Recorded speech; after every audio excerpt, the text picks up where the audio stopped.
dear Prabhu. Purport. The Vedanta Sutra, or Brahma Sutra, compiled by Sri Vyasadeva, is the full deliberation of the impersonal absolute feature, and it is accepted as the most exalted philosophical exposition in the world. It covers the subject of eternity, and the methods are scholarly. So there cannot be any doubt about the transcendental scholarship of Vyasadeva. So why should he lament? Text number 5. Sri Vyasadeva said, "All you have said about me is perfectly correct. Despite all this, I am not pacified. I therefore question you about the root cause of my dissatisfaction, for you are a man of unlimited knowledge, due to your being the offspring of one, Brahma, who is self-born, without mundane father and mother." Purport. In the material world, everyone is engrossed with the idea of identifying the body or the mind with the self. As such, all knowledge disseminated in the material world is related either with the body or with the mind, and that is the root cause of all despondencies. This is not always detected, even though one may be the greatest erudite scholar in materialistic knowledge. It is good, therefore, to approach a personality like Narada to solve the root cause of all despondencies. Why Narada should be approached is explained below. Text 6.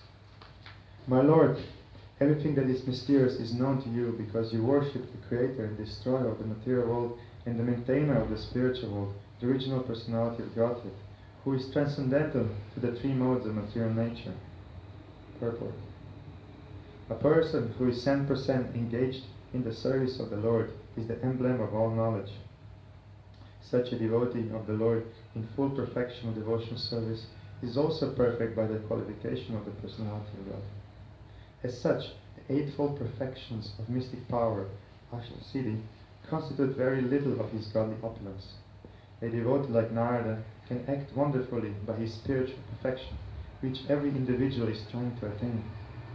Srila Narada is a 100% perfect living being, although not equal to the personality of God. Text number 7.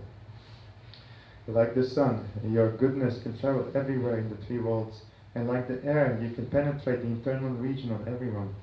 As such, you are as good as the all-pervasive Supersoul. Please, therefore, find out the deficiency in me, despite my being absorbed in transcendence under disciplinary regulations and laws. Purpose. Transcendental realization, pious activities, worshipping the deities, charity, mercifulness, non-violence, and studying the scriptures under strict disciplinary regulations are always helpful. Text number 8. Sri Narada said, "You have not actually broadcast the sublime and spotless glories of the personality of Godhead. That philosophy which does not satisfy the transcendental senses of the Lord is considered worthless." Perfect. The eternal relation of an individual soul with the Supreme Soul, personality of Godhead, is constitutionally one of being the eternal servitor of the eternal Master. The Lord has expanded himself as living beings in order to accept loving service from them, and this alone can satisfy both the Lord and the living beings.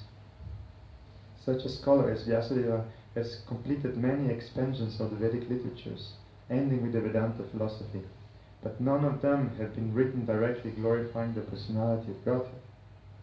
Dry philosophical speculations, even on the transcendental subject of the Absolute, have very little attraction without directly dealing with the glorification of the Lord.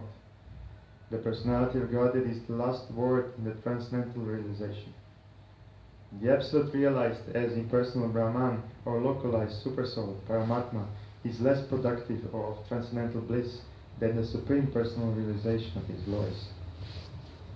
The compiler of the Vedanta Darshana is Vyasadeva himself, yet he is troubled, although he is the author.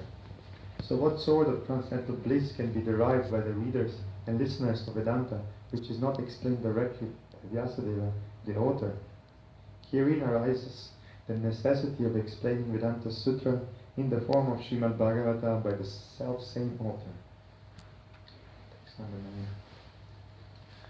Although, great sage, you have very broadly described the four principles beginning with religious performances, you have not described the glories of the Supreme Personality, Vasudeva. Purport. The prompt diagnosis of Sri Narada is at once declared. The root cause of the despondency of Vyasadeva was his deliberate avoidance of glorifying the Lord in his various editions of the Puranas. He has certainly, as a matter of course, given descriptions of the glories of the Lord, Sri Krishna, but not as many as given to religiosity, economic development, sense gratification, and salvation. These 4 items are by far inferior to engagement in the devotional service of the Lord. Sri Vyasadeva, as the authorized scholar, knew very well this difference, and still, instead of giving more importance to the better type of engagement, namely in devotional service to the Lord, he had more or less improperly used his valuable time, and thus he was despondent. From this it is clearly indicated that no one can be pleased substantially without being engaged in the devotional service of the Lord. In the Bhagavad Gita, this fact is clearly mentioned. After liberation, which is the last item in the line of performing religiosity, etc., one is engaged in pure devotional service. This is called the stage of self-realization, or the Brahma Buddha stage. After attainment of this Brahma Buddha stage, one is satisfied. But satisfaction is the beginning of transcendental bliss. One should progress by attaining neutrality and equality in the relative world, and passing this stage of equanimity, one is fixed in the transcendental loving service of the Lord. This is the instruction of the personality of Godhead in the Bhagavad Gita. The conclusion is that in order to maintain the status quo of the Brahma Buddha stage, as also to increase the degree of transcendental realization, Narada recommended to Vyasadeva that he, Vyasadeva, should not eagerly and repeatedly describe the path of devotional service. This would cure him from gross despondency. Text number 10. This is memorization verse. Memorization. This is memorization. Yeah. So, shall we?